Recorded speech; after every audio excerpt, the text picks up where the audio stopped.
بسم اللہ الرحمن الرحیم نحمده ونصلی ونسلم علی رسوله النبی الکریم اما بعد السلام علیکم ورحمۃ اللہ وبرکاتہ۔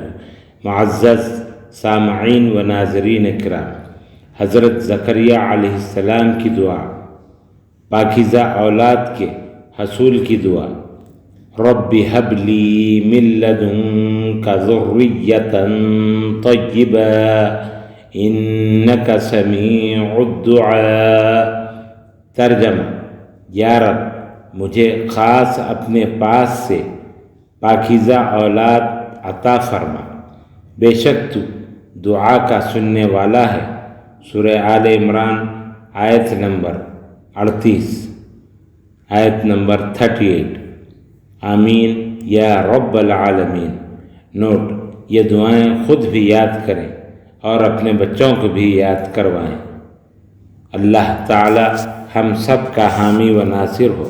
السلام علیکم ورحمۃ اللہ وبرکاتہ۔